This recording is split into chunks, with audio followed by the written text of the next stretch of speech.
Kalplerde hasretin var, yürekler aşkınla çarpar. Sensiz dünya bizlere.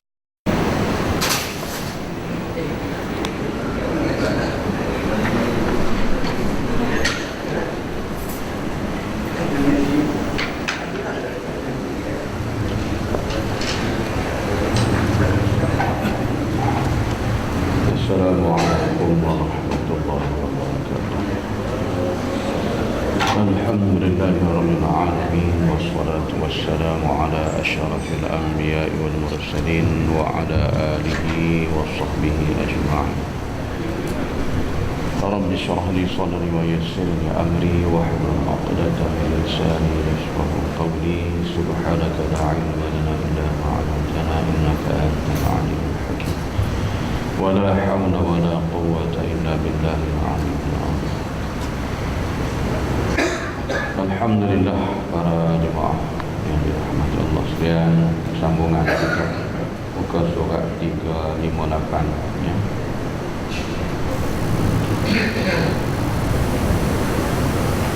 Abu Hurairah radhiyallahu anhu berkata, Rasulullah sallallahu alaihi wasallam bersabda, Man mata lahu salasu awladin lam yalijin nar illa tahillatan qasam, ya'ni qaulullah wa in minkum illa wariduha.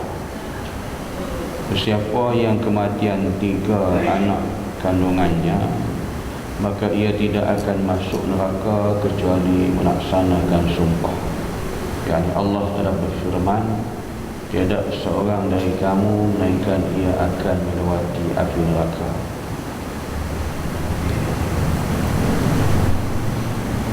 Kemudian Rasulullah SAW bersabda lagi, Ma min muslimin yusab bimusibatin wa in qaduma ahduha fahdasa laha istirja'an illa ahdasa Allah lahu mislah, يعني مثل أجره الذي أعطاه يوم أصيب.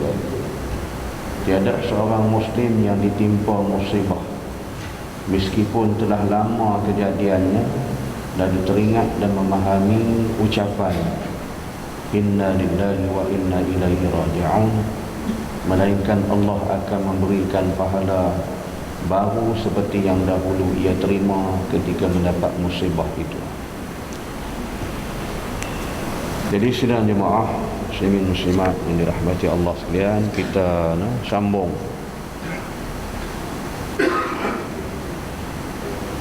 pagi ini berkenaan dengan bab sabar kita menghadapi musibah.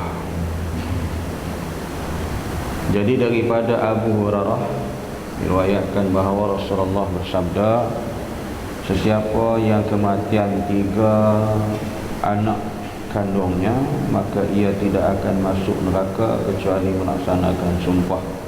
Yani Allah telah berfirman, tiada seorang daripada kamu melainkan ia akan melewati api neraka. Yang ini ada juga disebut, dibahasakan dalam kitab Muhimmah, dalam kitab Muhimmah, yang mana Nabi kata, barang siapa kematian 3 orang anak, maka jika dia redha, tidak merungut-rungut dan tidak berduka cita, tidak bersedih, maka Allah memberikan ia dengan balasan syurga. Lalu kerana tanya pula seorang muslimin, tanya seorang muslimat juga, bagaimana kalau 2? Dan Nabi kata sama juga. Tanya lagi seorang lagi hamba Allah juga, bagaimana jika 1? Nabi kata iya, sama juga. Maknanya dengan kematian tu kita redha, maka kita akan diberikan Allah dengan balasan syurga. Jadi dalam menerima musibah ini, tuan-tuan, kita boleh tengok di dalam penutup dalam surah Ali Imran. Ini saya tambahlah, tak ada dalam kitab tu. Saya merujuk dalam satu lagi kitab yang menerangkan tasliyah al-wadha masa'ib, ataupun dalam kitab penawar bagi orang ditimpa musibah. Ini tuan-tuan boleh beli di kedai lah. Ada dijual di kedai pasaran. Yang Allah Ta'ala berfirman di dalam surah Ali Imran, Allah menyatakan, ya ayyuhalladzina amanu isbiru wa sabiru wa rabitu wattaqullaha la'allakum tuflihun. Wahai orang-orang yang beriman, bersabarlah kamu dan katakanlah kesabaranmu dan tetaplah, kuatkanlah kesabaranmu dan tetaplah bersiap sedia, yakni di perbatasan negerimu, dan bertawakallah kepada Allah supaya kamu beruntung. Ini ayat yang mewajibkan kita tabah menghadapi segala musibah. Jadi Allah Ta'ala menyatakan begitu dalam penutup surah Ali Imran ayat yang ke-200. Jadi kita kena menghadapi, sebab perkara ini kata Allah, itulah kewajiban kita sebagai seorang hamba Allah. Dan perkara ini bukanlah kita saja hadapi, tetapi telah dilalui oleh golongan-golongan yang terdahulu daripada kita sampailah kiamat, ya. Sebab tu Allah turunkan Quran, maka Allah menerangkan itulah kewajiban kita. Dan begitu juga Allah berfirman dalam surah Al-Baqarah pada ayat yang ke 153, Allah berfirman berkenaan dengan sabar ni, musibah. Allah menyatakan, ya ayyuhalladzina amanu ista'inu bis-sabri was-salah innallaha ma'as-sabirin. Wahai orang-orang yang beriman, jadikanlah sabar dan salat sebagai penolong kamu. Sesungguhnya Allah berserta dengan orang-orang yang sabar. Ini dalil-dalil. Dan satu lagi Allah Ta'ala berfirman juga di dalam surah Muhammad ayat 31. Surah Muhammad ayat 31. وَلَنَبْلُوَنَّكُمْ حَتَّى نَعْلَمَ الْمُجَاهِدِينَ مِنْكُمْ وَالصَّابِرِينَ وَنَبْلُوَ أَخْبَارَكُمْ. Allah menyatakan, dan sesungguhnya kami benar-benar akan menguji kamu agar kamu mengetahui orang-orang yang berjihad dan bersabar di antara kamu, dan agar kamu menyatakan baik ataupun buruknya hal ehwal kamu. Dalam surah Muhammad ayat 31. Jadi kalau kita lihat di segi ayat ni, maka kata ulama dalam bab ini berisi perintah supaya kita banyak bersabar. Dan Imam Ahmad mengatakan pula, Allah menyebut kita sabar dalam Quran itu ada 90 tempat. Kata Imam Ahmad, dalam menyebut bab sabar dalam Quran ni, Allah sebut kita 90 tempat dalam ayat Quran. Jadi kuat sungguhlah dalil yang Allah mengatakan dengan musibah-musibah berlaku ni kita kena sabar. Sabar sungguh-sungguh dalam menghadapinya, sebab Allah Ta'ala akan berserta dengan orang-orang yang sabar, dan akan diberikan khabar yang gembira kepada orang-orang yang sabar. Apanya khabar gembiranya? Sila rujuk dalam surah Al-Baqarah ayat 153 sehingga ayat 155 hingga 157. Ya, Allah sebut khabar gembira untuk orang-orang yang sabar ni. Allah menyatakan dalam surah Al-Baqarah, وَلَنَبْلُوَنَّكُمْ بِشَيْءٍ مِّنَ الْخَوْفِ وَالْجُوعِ وَنَقْصٍ مِّنَ الْأَمْوَالِ وَالْأَنفُسِ وَالثَّمَرَاتِ وَبَشِّرِ الصَّابِرِينَ الَّذِينَ إِذَا أَصَابَتْهُمْ مُصِيبَةٌ قالوا إنا لله وإنا إليه راجعون أولئك عليهم صلوات من ربهم ورحمة وأولئك هم المهتدون. Itu dalam surah Al-Baqarah. Jadi inilah khabar yang basyir, yang gembira.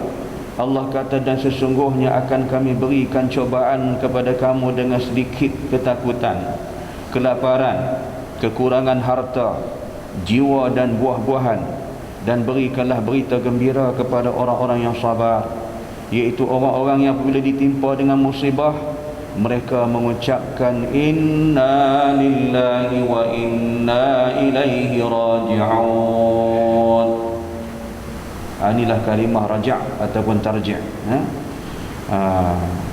Jadi mereka itulah orang yang mendapat keberkatan dan sempurna dan rahmat daripada Rabbnya, daripada Tuhannya, dan mereka itulah orang-orang yang mendapat petunjuk. Inilah khabar yang gembira yang Allah Ta'ala beri kepada kita, yang Allah nyatakan di dalam Al-Quran. Jadi kita bila kita sabar menghadapi apa juga musibah, maka Allah akan membalas daripada kesabaran itu dengan keindahannya, ialah diberikan balasan syurga. Banyak tuan ya. Begitu juga dalam surah Asy-Syura ayat 43. Wala man sabara wa ghafara inna dzalika liman azmil umur. Tetapi orang yang bersabar dan memaafkan sesungguhnya, yakni perbuatan demikian termasuk perkara-perkara yang diutamakan. Jadi kita Allah uji, maka kita kena sabar dan kemudian kita memaafkan. Kalau ada musibah-musibah yang berlaku sesama kita, saling memaafkan, maka ini demikian kata Allah termasuk perkara yang diutamakan oleh Allah. Jadi itu ayat yang Allah sebut tentang dalil kita wajib untuk menerima musibah dan sabar musibah yang Allah timpakan kepada kita. Jadi apabila Allah berlakunya perkara-perkara musibah ni, semuanya adalah telah pun ditentukan oleh Allah Subhanahu wa taala. Sebab itulah kita lihat di dalam hadis tadi ini, Nabi kata bila berlakunya kematian anak, kematian anak, maka kita kena sabar. Jadi bila kita sabar, kita tidak merungut, kita tak berduka cita yang melampau-lampau, tidak dalam keadaan kita berkabung sampai jadi kita ni huru-hara, gila ke apa ke. Ini perkara ni Allah beri balasan syurga, Allah ganti pada kita. Sebab tu anak-anak kita ni bila meninggal di peringkat umur yang belum aqil baligh, maka dia tu saham untuk ibu bapa dia, tuan-tuan. Tapi dia mati dengan kehendak Allah lah, jangan bunuh dia. Dengan kehendak Allah dia mati. Dengan Tuhan bagi dia tu mati, kematian dia dengan sebab kehendak Allah, bukan dengan sebab kita bunuh dia. Jadi bila mati kita kena redha. Barang siapa yang meradai, maka dia tidak akan dapat masuk syurga, Allah lewati dia, mana jauh daripada syurga. Dan tiada seorang Muslim yang ditimpa musibah meskipun telah lama kejadiannya lalu teringat dan memahami ucapan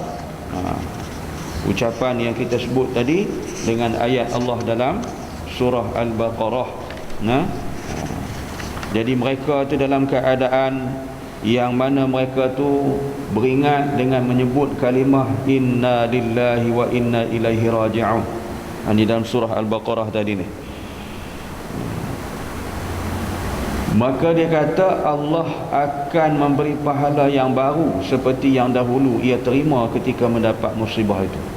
Maknanya bila kita teringat anak-anak kita ni dah mati, kembali kepada Allah, walaupun benda tu lama, tapi bila teringat benda tu, mungkin kita rasa sayu, rasa sedih ke, rasa hibah. Terutamanya kita ni penyakit orang Melayu ni, tiba hari raya kena hari raya, pagi-pagi satu pagi Syawal tu menangis dah. Menangis awal pasal apa? Teringat anak ni kan. Teringat anak, sedih dulu kan. Mungkin terkenang anak tu. Jadi kita nak hilang yang tu, maka Nabi kata dalam hal ini disuruh kita istirja'an illa ahdasallahu lahu mislah, yakni misla ajri allazi a'tahu yawma usib. Jadi kita sebut balik kalimah tu bila teringat benda-benda ni, anak kita meninggal, anak kita ni sedih, sebut balik inna lillahi wa inna ilaihi raji'un. Jadi pahala tu dibagi seolah-olah macam anak kita baru mati, tuan-tuan. Padahal benda tu dah lama, kata Nabi. Jadi tu saya kata pagi semalam, bila kita sebut kalimah ni Allah ajar kita dalam Quran, dalam surah Al-Baqarah ni, dia rasa suatu ketenangan. ya, satu ketenangan. Maknanya mereka di kalangan orang yang beriman mengembalikan balik kita daripada Allah kepada Allah, kita semua akan kembali. Jadi kita tenanglah. Bila kita tenang tu taklah berserabut fikiran kita dak mikir hak benda yang dah mati tu. Mati-matilah kan. Tak boleh kembali dah. Kita hak hidup ni kena teruskan kehidupan kita. Jadi sebab itu Tuhan kata ulaika alaihim salawatum mir rabbihim wa rahmah wa ulaika humul muhtadun. Mereka itulah yang mendapat keberkatan yang sempurna dan rahmat daripada Tuhannya, dan mereka itulah orang-orang yang mendapat petunjuk, insya-Allah. Mudah-mudahan kita taklah membawa perkara tu sampai kita jadi lupa diri kita, kan?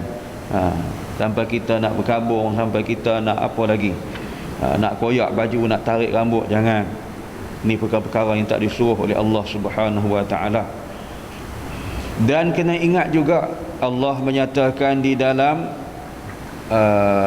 surah Asy-Syura ayat 30, Allah kata wa ma asabakum min musibah fabima kasabat aydikum wa ya'fu an katsir.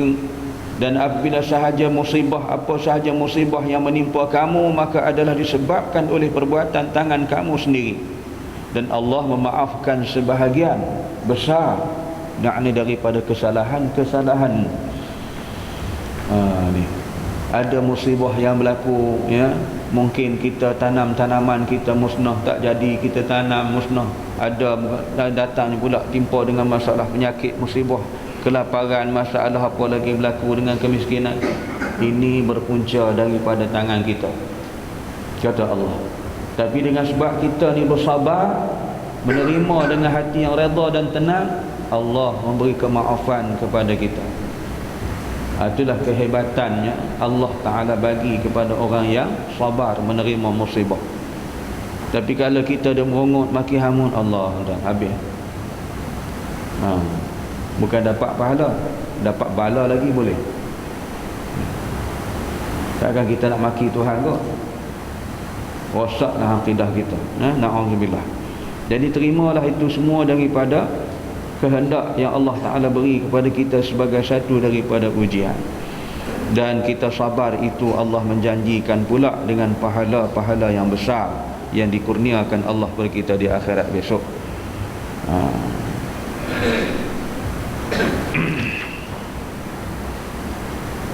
Dan kamu sesungguhnya, Allah kata tadi dalam surah Muhammad,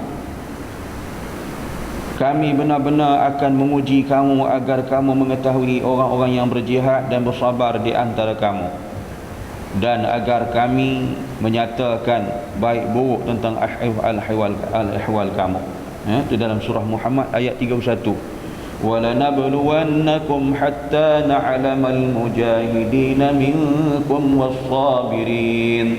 وَالصَّابِرِينَ وَنَبْلُوَ أَخْبَارَكُمْ. Jadi Allah Ta'ala tu nak uji kita, nak uji kita dalam keadaan supaya kita mengetahui orang yang benar-benar berjihad dan sabar. Sebab itu bila kita berjihad dalam agama Allah ni, bukan untuk kepentingan, bukan untuk dapat nama, bukan nak dapat kedudukan, tak, tapi dalam tugas kita mempertahankan agama Allah Subhanahu wa taala. Jadi sebab tu sahabat-sahabat yang tuan, ada yang mati mereka tidak syahid.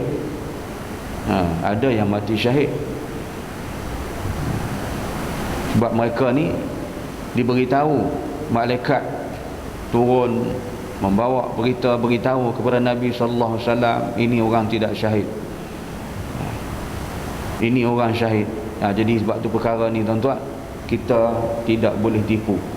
Allah Ta'ala maha mengetahui dalam perkara yang kita lakukan, sama ada kita nampak nyata ataupun tak nampak nyata, semua dalam perkara pengetahuan Allah.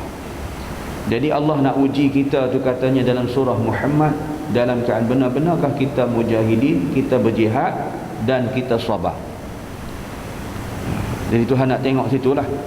Jadi barang siapa yang benar-benar dia tu sabar sungguh, menahan sungguh dirinya, dapat sungguh dengan apa yang telah dilakukan tadi, dengan kehendak-kehendak yang mana Allah Ta'ala uji dia begitu, maka dia tabah, ya, tabah sungguh. Maka bila dia tabah itulah Allah Ta'ala berikan kedudukan dapat pahalanya syurga. Kemudian ada juga ayat kata ulama, orang yang tabah, yang sabar itu, ya, kalaulah orang bertanya, kata ulama ni, apakah kita harus bersabar menghadapi kenikmatan? Jawabannya iya, kerana kenikmatan itu adalah cobaan daripada Tuhan. Allah berfirman dalam surah Al-Fajr, ni saya tambah juga ni tuan-tuan, dalam surah Al-Fajr ayat 15, Allah Ta'ala berfirman, fa'ammal insanu idza mabtalahu rabbuhu فأكرمه ونعمه فيقول ربي أكرمن. Adapun manusia apabila Rabbnya mengujinya lalu dimuliakannya dan diberikannya kesenangan, maka dia berkata, wahai Tuhanku telah memuliakan aku. Ini kita dah baca dalam juzuk Ammar, tengok juzuk Ammar tu dalam surah Al-Fajr ayat yang ke-15. Jadi Allah menyatakan, adapun manusia bila Rabbnya menguji lalu dimuliakannya dan diberi kesenangan, maka dia berkata, fayaqulu rabbi akraman, wahai Tuhanku telah memuliakan bagiku. Maknanya mereka ni sabar, ya, redha, tak mengumut-umut. Tu apa kita lah, tanam-tanaman kita ni contoh kan, sebab disebut tadi dalam tanam-tanaman kita musibah berlakunya, tanam-tanaman kita tu dimakan binatang ke apa ke, dicuri dia orang. Sebab tu dikumpulkan hadis di dalam kitab Tajzibut Taraful Hadis jilid yang pertama, jika dah dia kata tanam-tanaman kamu dimakan di binatang, dicuri di orang, maka kamu redha, kamu terima, Allah memberikan ganjaran pahala yang besar bagi kamu. Tapi kalau kita maki hamun, habis. Kita pergi nak tebang pisang, tengok-tengok orang tebang dulu dah, kan? Kalau orang kampung saya, dia tengok-tengok macam tu, dia kata haram jadah mana tebang, kan?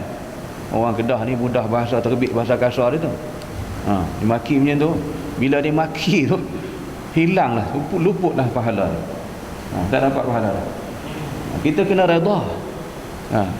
Pergi tengok, kita dah aim dah nak tebang dah, kemarin tengok dah, esoklah tebang kata dia, kan? Nak tunggu bagi masak sebiji dua atas pokok ni, mari besok orang tebang dulu dah. Jadi hak curi itu kira curi lah, kan? Kita ni redha dapat ganjaran pahala. Pahala kita tanam, pahala orang tu mari kebah hak kita curi, kita dapat pahala.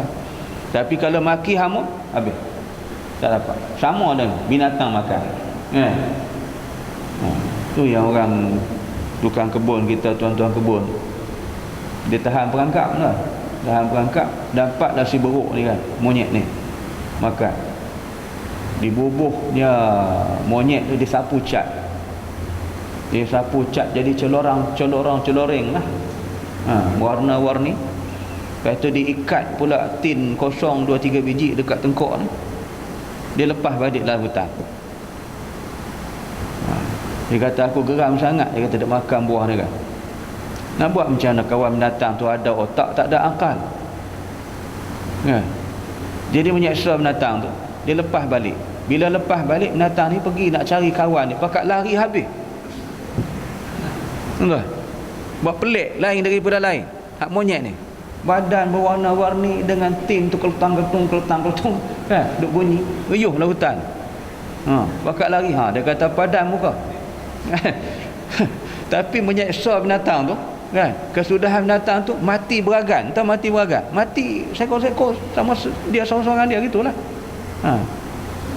Oi, berat juga tuan kalau orang tak nak berkawan ni. Apa kita lah, ya tak? Orang duk berhimpun tu, kita mari duduk, orang pakat bangkit. Macam mana tu? Entah pergi pula tu, orang bangkit lagi. Kesudahan kita duduk seorang-seorang, mati tu ni binatang ni. Lepas tu dia tanya kita, dia kata kawan, kata berdosa tu seksa binatang tu. Nanya dia, badan tak serupa dengan badan monyet lain, kan? Monyet dia tengok dia kata pelik dia. Bunyi pula tim tu. Pergi nak kawan orang lari. Geng dia lari. Mampus dia seorang-seorang tu. Allah, kesian tu. Jadi jangan buat gitu, tak boleh. Dia kata geram sangat. Memanglah binatang tu banyak, musim buah. Dia pun nak makan juga. Jadi kita gunalah kaedah cara lain supaya tidak menginayakan binatang-binatang ni. Jangan inayakan dia juga makhluk Allah. Jadi kita berdosa. Jadi kita kena sabarlah. Sabar di atas ujian Allah tanam-tanaman kita. Serupa juga dulu berlaku kan, berlaku di Kelantan. Ini cerita lama lah. Dia tanam tembakau, mari banjir tuan, mari banjir habis tembakau dia rosak. Ceritanya daripada cerita tu yang kita dengar, dia mari terpekik, terlolong, menjerit, marah, sampai dia kata, mana Tuhan? Allah Akbar. Buat apa bagi rosak tanaman dia sampai macam ni kan? Jadi kita dah jadi orang tak sabar ni macam tu sampai boleh rosak akidah kita. Na'udzubillah. Jangan. Allah uji. Mungkin Allah hari itu bagi macam tu, Allah nak ganti pula hari lain lebih banyak. Jadi kita kena sabar. Tu. Inilah Allah Ta'ala sebut, barang siapa di kalangan manusia bila diuji oleh Allah, dimuliakan oleh Allah, lalu mereka mengatakan, ya Rabbi akraman, dalam surah Al-Fajr. Dan dalam lanjutan itu juga Allah berfirman dalam surah yang sama, wa amma idza mabtalahu faqadara alayhi rizqan fayaqulu rabbi ahanan kalla bal la tukrimuna al-yatim. Adapun bila Rabbnya mengujinya lalu membatasi rezekinya, maka dia berkata, Rabbku menghinaku. Sekali-kali tidak demikian.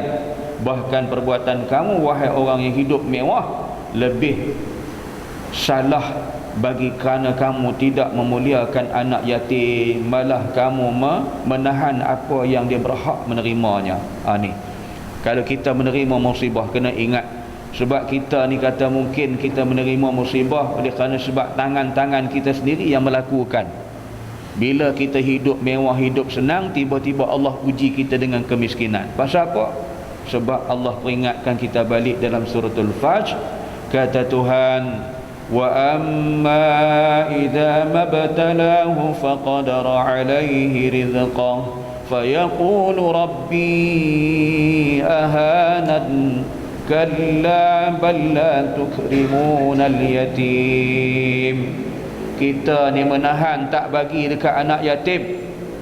Kan Allah tuntut suruh bagi kat anak yatim, ada harta. Kita duk telan kita seorang aja. Duk kumpul harta kita aja, makan anak pinak kita aja. Anak yatim tak peduli. Tu Tuhan tarik balik tu. Ingat, musibah berlaku tu sebab dengan tangan kita, perbuatan kita. Jadi padanlah Tuhan bagi macam tu. Harta yang ada milik kita ni kena bagi pada orang lain sama. Jangan kita makan kita seorang, jangan kita guna untuk family kita saja. Ingat no, anak-anak, ya, orang-orang yang tertindas, orang-orang di kalangan ibu-ibu tunggal, di kalangan golongan warga emas dan sebagainya. Jadi golongan-golongan ini mustadhafin. Kenapa kita tak bagi kepada mereka? Layak Tuhan timpa musibah tu, ditarik harta kita balik. Ingat tuan, kekayaan kita, kesenangan kita, pangkat kita, darjah kebesaran kita, kerajaan kita, Allah boleh turun bila-bila masa. Tu rujuk balik dalam surah ayat kursi yang kita dah baca tu kan. Cuba tafsir balik, tengok pengajaran dia. Allah yang memiliki kerajaan itu, Allah yang boleh tarik balik kerajaan itu. Jangan sombong bila-bila masa. Jadi sebab itu kita kena ingat, itulah kekuasaan Tuhan. Bila ditimpa musibah oleh kerana kita ni, dia kata tidak memberikan kepada golongan anak-anak yatim. Dan begitu juga kita diuji dengan mungkin juga dengan sebab isteri dan anak-anak. Dalam hal ini Allah Ta'ala berfirman dalam surah Al-Anfal, ayat 28. annama amwalukum wa auladukum fitnah, sesungguhnya harta kamu dan anak-anak kamu itu adalah fitnah, godaan bagi kamu.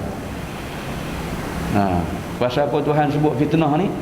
Dia kata dalam ayat ni dikira ianya sebagai ramai orang, yakni permusuhan kerana kebencian dan pertengkaran. Justru dimaksudkan permusuhan akhirat akibat rasa cinta menghalangi si ayah untuk berhijrah, berjihad, mengajar ilmu dan berbagai amal kebajikan lain. Itulah pengertian dimaksudkan oleh Ibnu Qayyim daripada ayat ini. Jadi janganlah anak-anak tu jadi penghalang, janganlah isteri tu jadi penghalang. Kita nak berjihad jalan Allah, nak buat kerja jalan Allah, anak bini tegak tak bagi.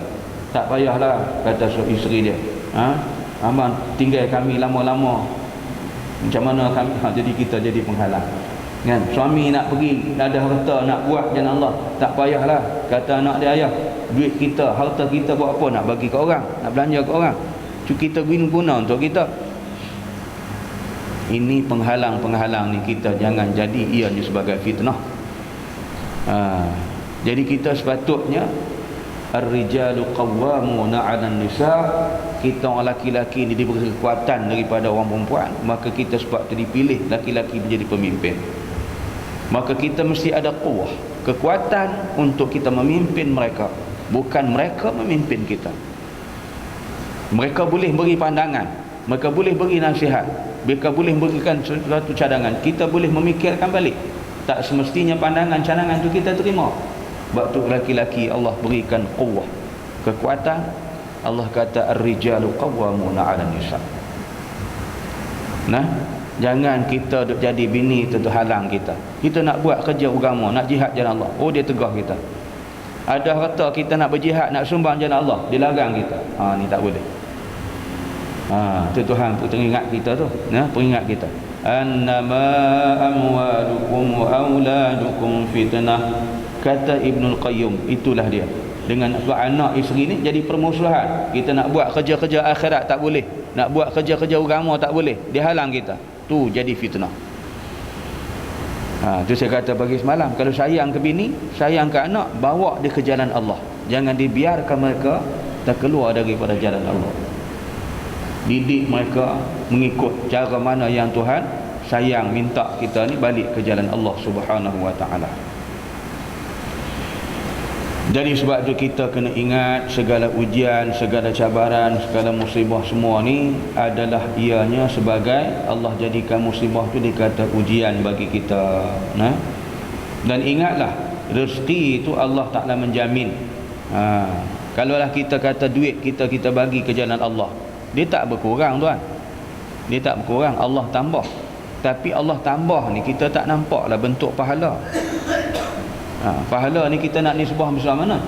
Nak nisbah besar, tak boleh ya? Jadi Allah tambah. Jika kita nak tahu tambah tu, di akhirat besoklah kita akan dapat balasan. Jangan kita risau, kita bagi kat orang dia terkuranglah kita, makin berkurangan kita. Tak, Allah tambah. Jadi gitu. Nanti dia kata kita tak ada rezeki dah. Ada, Allah jamin.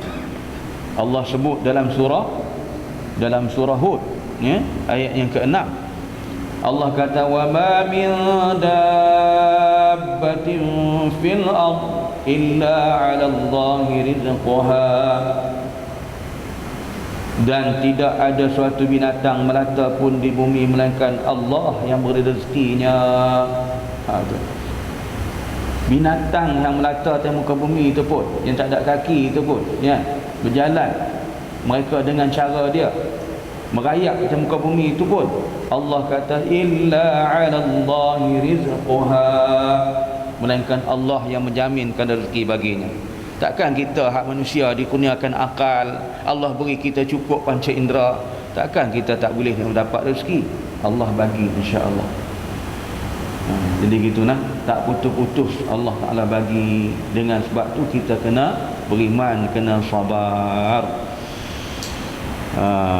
Jadi sebab tu kita ayat dalam surah apa nama tadi tu, penutup surah Ali Imran, Ayat tu boleh juga kita gunakan kata ulama untuk dibuat sebagai rawatan. Kegunaan dalam rawatan terutama bagi kita untuk menyatu padukan. Mungkin dalam rumah tangga kita ni anak, isteri, suami dalam keadaan yang tak sefahaman. Tak sefahaman. Kita boleh baca ayat ni. Baca Fatihah, baca ayat ni. Ayat tadi tu. Ya ayyuhalladzina amanu isbiru. Ya ayyuhalladzina amanu isbiru wa sabiru wa rabitu wattaqullaha la'allakum tuflihun. Ini kita baca pada air ataupun pada makanan, bakat-bakat kita makan, isteri dan anak-anak. Mudah-mudahan Allah kurnia kita kesabaran, boleh dalam keadaan kita bersatu, boleh kita hidup sefahaman, tak jadi kita dalam bercelau. InsyaAllah. Kadang kita dah bertekak, bergaduh, benda kecil jadi masalah. Jadi baca ayat tu, amalkan selalu. Surah Ali Imran, penutup ni, ayat ni penutup. Jadi kita baca tu ikut angka yang ganjil. Ali Imran, ayat yang terakhir. Boleh insya-Allah. Wallahu alam. Jadi sekadar itu insya-Allah. Nanti kita sambung pada besok pagi insya-Allah. Jadi mudah-mudahan dapat manfaat daripada apa yang telah kita urai daripada kitab berkenaan kesabaran insya-Allah.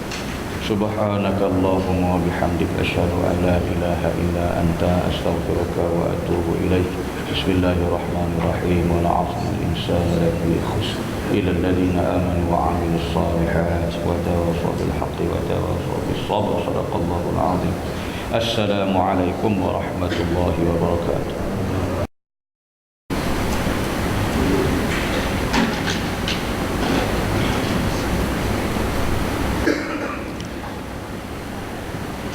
Assalamualaikum warahmatullahi wabarakatuh.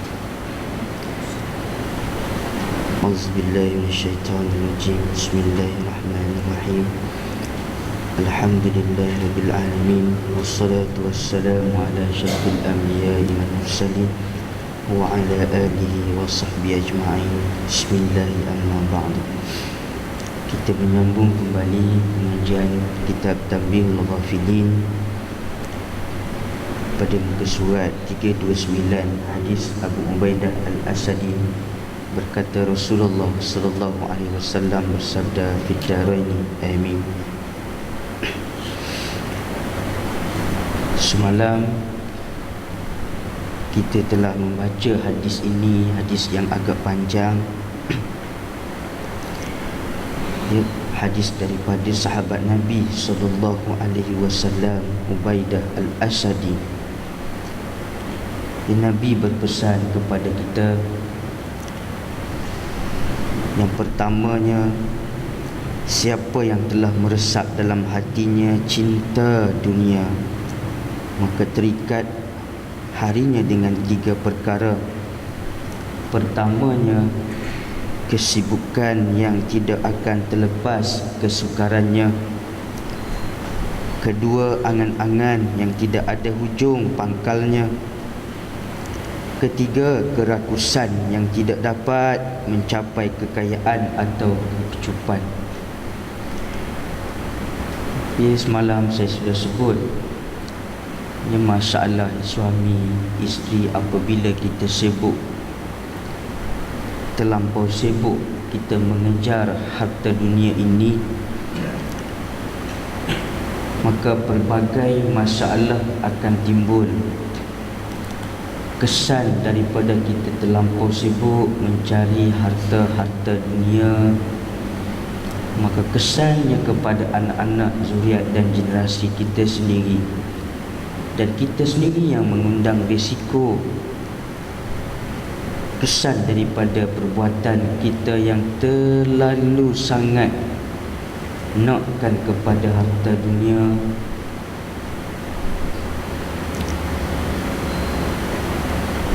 dan pasti dalam hadis ini Rasulullah sallallahu alaihi wasallam berkata akan mengundang kesukaran, iaitu masalah.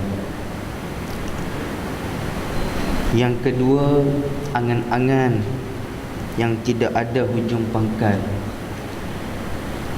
Angan-angan kita nak masuk syurga Allah Subhanahu wa ta'ala. Duk berangan ni, duk berangan, ya Allah, aku nak masuklah syurga kamu. Ya Allah, duk berangan, aku tak maulah masuk neraka kamu. Duk berangan. Tapi solat tak cukup, puasa pun tak cukup, sedekah kedekut. Macam bulan puasa, bulan Ramadan,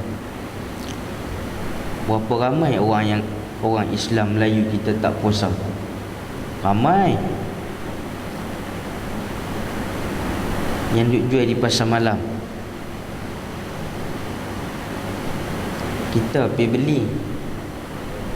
Bukan salah, beli tak salah, tapi nak cerita kata orang angan-angan nak masuk syurga Allah, tapi amalan tidak cukup. Nak pergi minta kerja,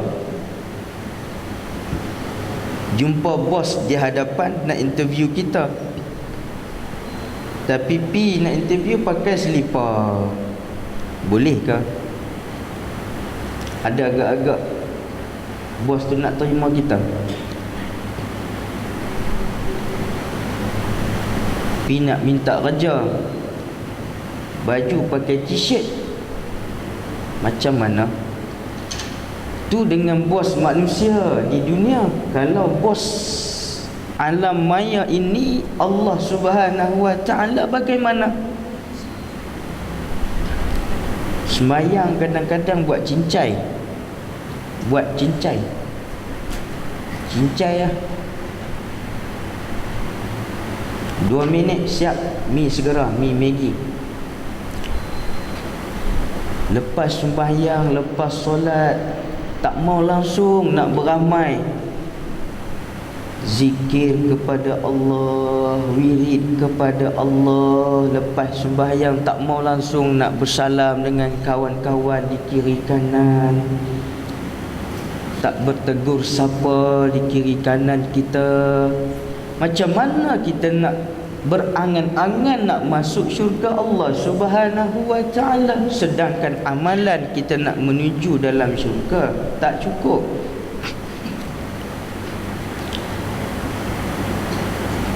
Kita nak beli kereta harga 800,000, pilih kereta apa-apa.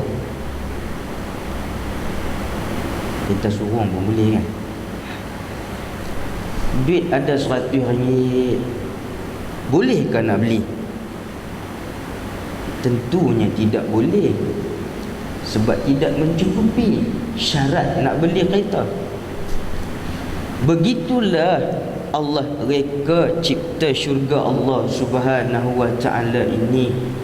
Ada amalan-amalan dia untuk kita masuk syurga Allah Subhanahu wa ta'ala. Tetapi berbeza dengan Rabi'atul Adawiyah.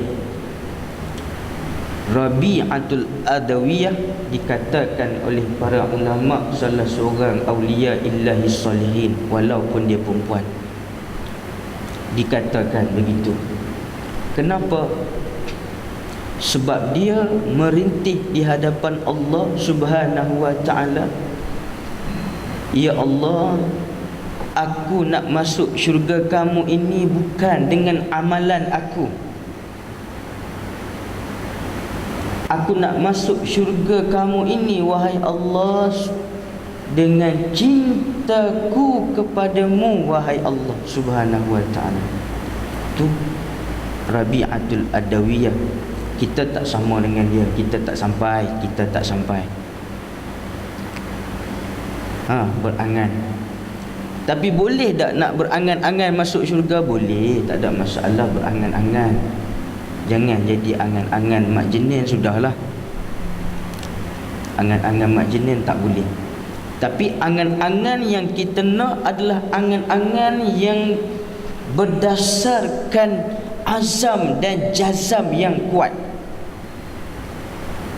Azam, ya Allah, samping kita berangan, ya Allah nak masuk syurga Allah, maka apa azam kita? Tahun ini ya Allah aku bertaubat kepadamu, aku insaf di atas segala perbuatanku kepadamu wahai Allah.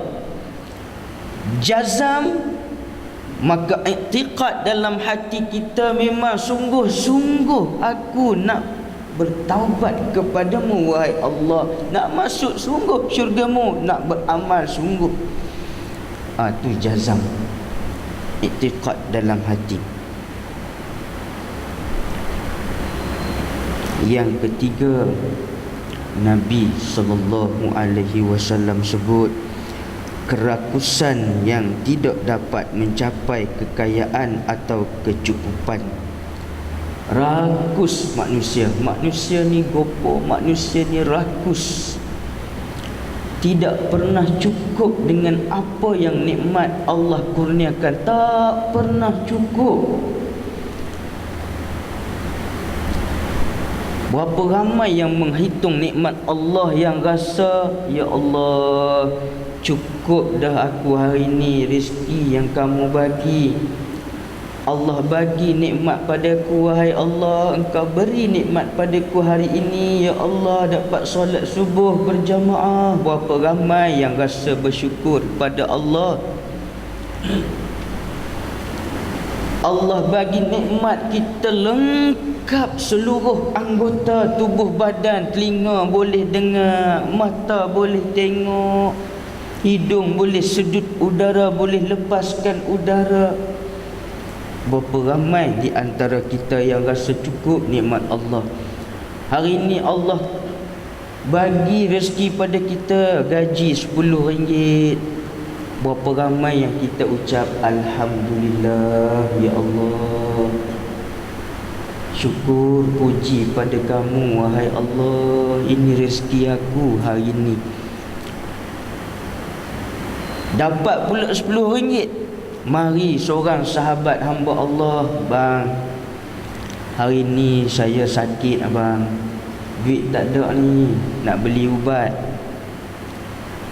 Nah lah, ambil RM10. Tadi kita dapat RM10.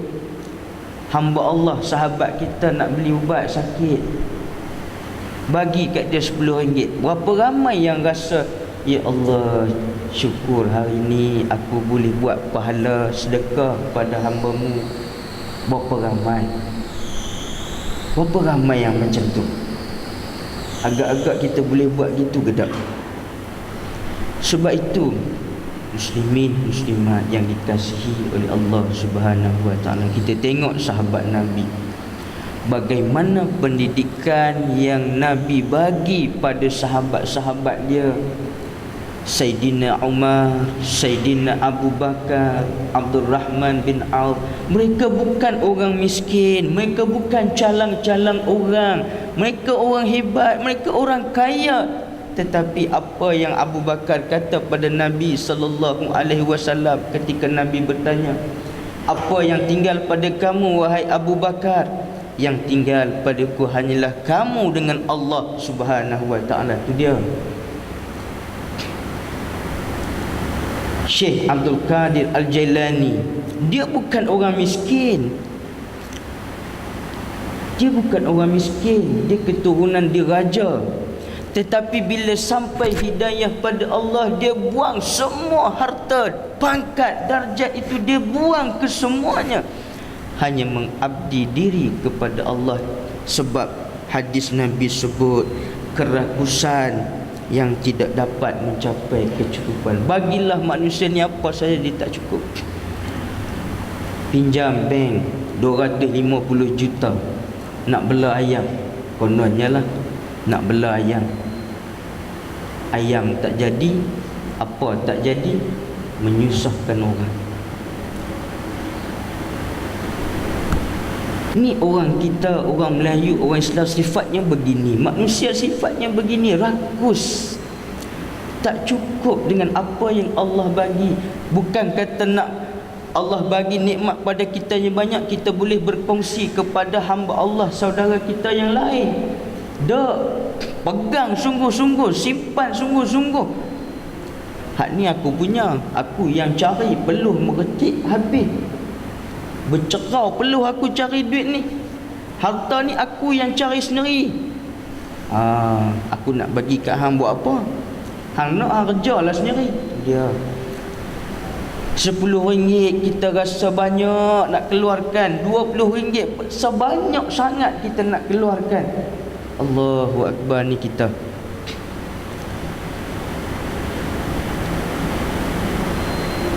Ya sahabat-sahabat Nabi SAW, kalau kita baca sirah tuan-tuan, sirah sahabat Nabi SAW, rasa menitik air mata, rasa sebab dalam dada. Ya Allah, aku boleh ke buat macam ni? Boleh dah aku buat macam ni? Kita tak mampu, tapi sekurang-kurangnya kita boleh meniru. Bukan 10 perkara yang sahabat buat, yang Nabi buat, bukan semua kita boleh buat. Maka kita buatlah 2-3 perkara. Tak boleh ke? Ambil teruk sangat ke kita ni? 1 perkara, 2 perkara kita nak buat. Tu rakus kita. Rakus kita dengan Allah Subhanahu wa ta'ala.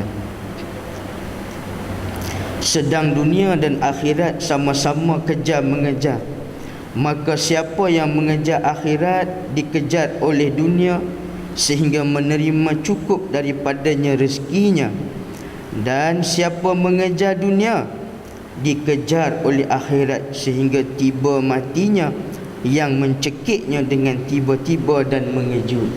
Tu dia. Kita apa yang difahamkan oleh ulama Syekh Abdul Lais As-Samarqandi, apa yang difaham, dia bagi tahu kita, kalau boleh manusia ni dua-dua kita kejar, dunia pun kita nak, akhirat pun kita nak. Begitu, bagi seimbang, kata Abu Lais As-Samarqandi, at-tawazun bainad dunya wal akhirah. Buat pertimbangan. Kalau kita kerja sehari semalam tak berhenti non-stop, maka baca Al-Quran kita sehari semalam. Meeting mesyuarat kita 2 hari 2 malam, maka solat sunat kita juga mesti 2 hari 2 malam.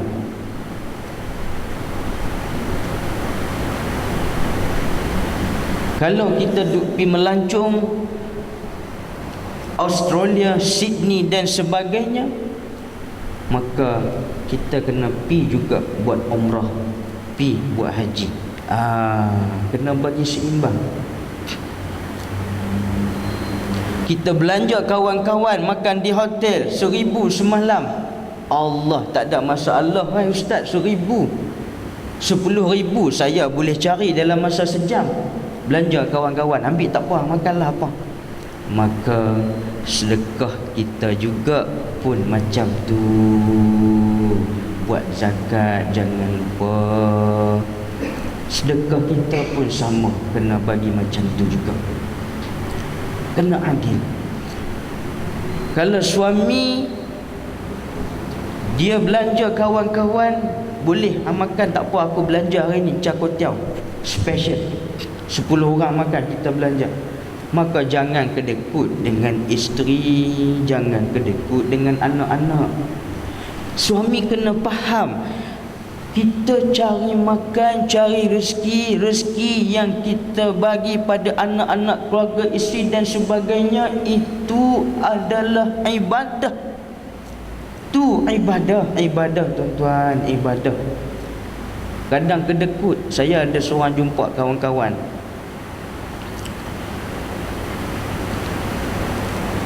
kalau adik-beradik dia, ayah dia kahwin 2, Satu mak di Malaysia, satu mak di Thailand. Kalau mak adik-adik tiri, adik-adik lah, adik bukan adik tiri, adik-adik lah kan, daripada Thailand main semua, belanja habis semua, habis. Tapi kalau anak dengan isteri di rumah, Allah makan sardin dengan ikan bilis, sudahlah. Wasatiyah, kalau tak ni wasatiyah. Tu tak kena, tu tak betul. Salah tu. Ini isteri anak kita. Ini tuan-tuan kena ingat, muslimin muslimat kena ingat, kita seorang suami, kita melangkah kaki kanan masuk syurga, kaki kiri tak boleh masuk. Sebelah kaki masuk syurga, sebelah kaki lagi duduk di luar, tak boleh masuk. Allah tahan kita. Masa kita di dunia dulu, dengan anak macam mana, dengan isteri kita macam mana, amanah ke tidak, tu semua tanggungjawab kita. Tanggungjawab amanah Allah bagi pada kita. Dengan anak pun sama juga. Bukan sekadar kita buat anak, lepas tu anak lahir kita buang macam anak korang. Bukan, tak boleh. Sebab anak adalah doa. Kalau dia doa pada kita saat mana kita nak mati, saat mana kita di dalam alam kubur, Allah kata, kalau anak yang saleh ini berdoa pada kamu, wahai malaikat, tolong berhenti, jangan kamu siksa dia. Ini anak yang saleh. Waladun salihun yad'u lahu, kata Nabi sallallahu alaihi wasallam. Itu kita nak kena semua. Jadinya muslimin muslimat, amalan kita menuju akhirat, biarlah kita seimbangkan. Tak apa tuan-tuan nak mesyuarat 2 hari 2 malam, 3 hari 2 malam Langkawi, silakan, tak ada masalah. Tetapi amalan nak menuju akhirat kita mestilah pun sama juga, tingkatkan. Larat kan nak buat ustaz sembahyang sunat 3 hari 3 malam. Terpulanglah pada tuan-tuan. Kita tengok bagaimana para alim, para ulama diceritakan dalam kitab-kitab sirahul ulama, sirahul nubala, bagaimana para alim dan ulama dia nak melangkah duduk atas kuda, atas unta, boleh baca Quran 1 juzuk. Subhanallah. Kita duduk tengah dengar kuliah ni pun tak dan nak wirid Allahu Akbar 20 kali dalam hati, dan kah? Tak dan. Tak dan.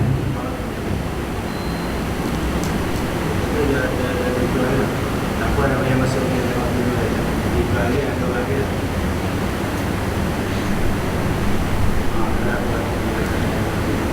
mencari dalam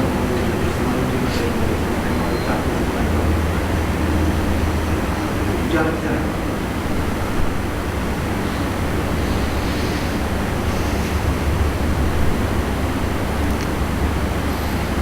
Jadinya muslimin muslimat yang dirahmati Allah, Nabi dalam hadis ini dia pesan, kalau kita mengejar dunia, akhirnya ketika kita nak meninggal dunia, nak mati, dunia itu akan belit, akan cekik kita. Dunia akan membelit. Maksudnya adalah Nabi nak pesan pada kita, kalau hati, akal, jiwa, fikiran kita melekat, meresap dunia, harta dunia, maka ketika nak mati agak susah. Sebab semuanya, ya Allah, kereta aku nanti macam mana, office aku nanti macam mana, segala saham-saham aku nanti macam mana, anak bina isteri aku nanti bagaimana depa. Tu maksud Nabi sallallahu alaihi wasallam. Dunia akan mencekik, dunia akan membelit. Tapi janganlah tuan-tuan rasa, Allah hari ini dengar ustazku baca hadis Nabi kata jangan fikir sangat pasal dunia, malah bekerja. Tak boleh. Yang macam saya selalu cerita mengenai seorang sahabat yang baru kahwin, laki bini baru kahwin. Saya tutup dengan cerita ni insya-Allah. Bini rajin kerja motong getah, had jantan ni pemalas, duk kena beletiak dengan bini, pilah bang kerja motong, pilah motong bang, pilah motong, pilah motong dia. Sampai dekat kebun dia, tengok orang duk pacak tiang signboard dilarang memotong tepi kebun getah dia. Kebun getah dia tepi jalan raya. Dia pun balik itu lah. Bini tanya, awak balik awak sangat ni abang? Depa tak bagi potong. Pasal apa tak bagi potong? Tu kebun kita punya. Tak tahu tu depa pacak signboard. Pi tengok. Ni bukan abang, ni bukan depa tak bagi potong getah. Ni signboard untuk jalan raya sebelah, tak boleh bagi kereta potong, selekoh es. Tu jangan jadi macam tu. Jangan. Tu pemalas namanya. Cukup sekadar ini insya-Allah. Wallahu a'lam bishawab. Kita akan sambung pada esok hari insya-Allah. Kuliah saya mungkin akan hari Sabtu Tuan Haji.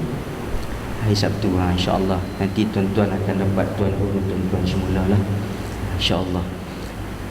Wallahu a'lam bishawab. Assalamualaikum warahmatullahi wabarakatuh. A'udzubillahi minasyaitonirrajim. Bismillahirrahmanirrahim. Allahumma iftah 'alaina rahmataka wa anshur 'alaina min khaza'ini rahmatika ya arhamar rahimin. Allahumma ya muqallibal qulub, tsabbit qulubana 'ala dinika.